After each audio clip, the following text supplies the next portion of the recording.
जय श्री राम, जय बजरंगबली।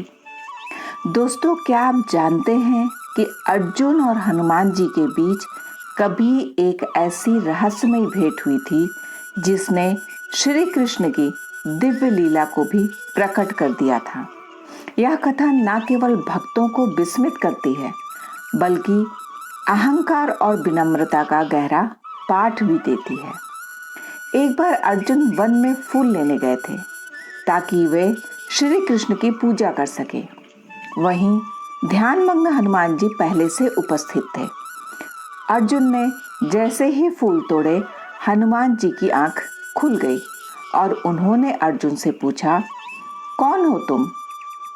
अर्जुन ने विनम्रता से उत्तर दिया, मैं अर्जुन हूँ, श्री कृष्ण की पूजा के लिए फूल लेने आया हूँ। हनुमान जी मुस्कुराए और बोले, भक्त हो, लेकिन बिना अनुमति फूल लेना चोरी तो कहलाएगा। अर्जुन ने जवाब दिया, ये तो पूजा के लिए है।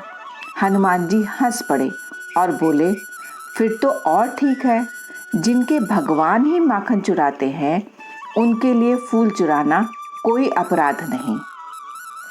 यह बात अर्जुन को खटक गई।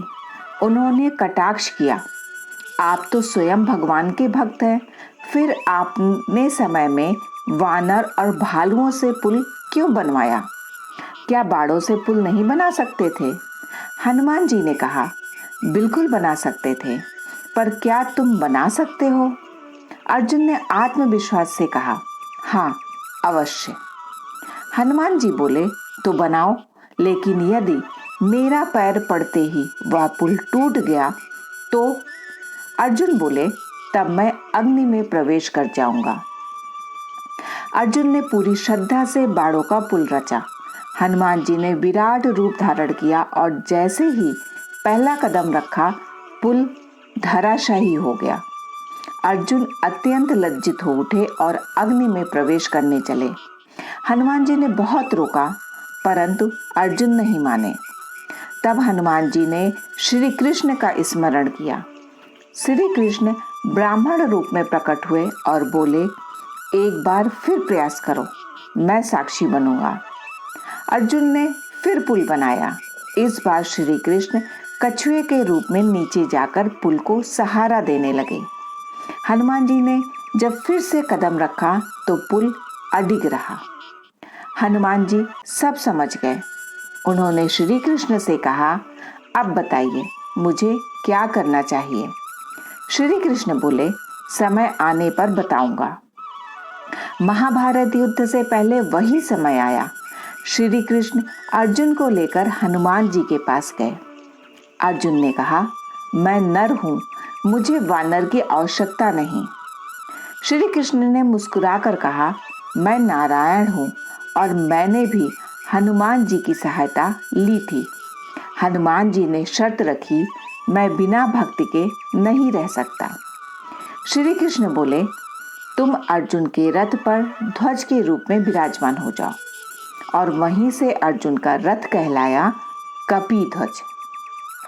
जब युद्ध हुआ, अर्जुन का रथ अद्भुत रूप से अडिग रहा। कर्ण के बाण रथ को हिला भी न सके। अर्जुन ने गर्व से कहा, देखिए प्रभु, मेरा रथ कितना स्थिर है।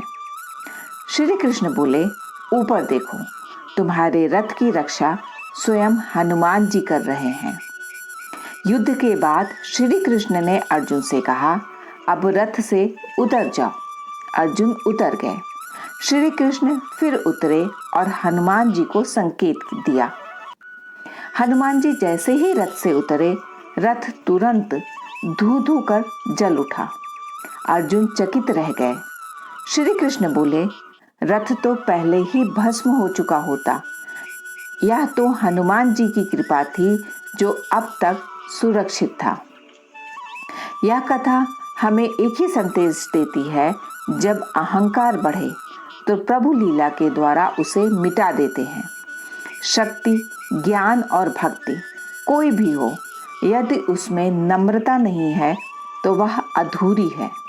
हनुमान जी की भक्ति और भगवान श्री कृष्ण की लीला हमें सिखाती है कि सच्चा बल सेवा और समर्पण में है। तो दोस्तों, आपको यह कथा कैसी लगी? क्या आपने कभी जीवन में ऐसी स्थिति का अनुभव किया है जब अहंकार और विनम्रता के बीच युद्ध हुआ हो? नीचे कमेंट करें और अपने विचार अवश्य साझा करें। अगर ऐसी और दिव्य कथाएं सुनना चाहते हैं तो वीडियो को लाइक करें, चैनल को सब्सक्राइब करें और बेल का बटन दबाना बिल्कुल भी ना भूलें। फिर मिलते हैं एक नई उपयोगी ज्ञानवर्धक वीडियो के साथ। तब तक के लिए जय श्री राम, जय श्री कृष्ण।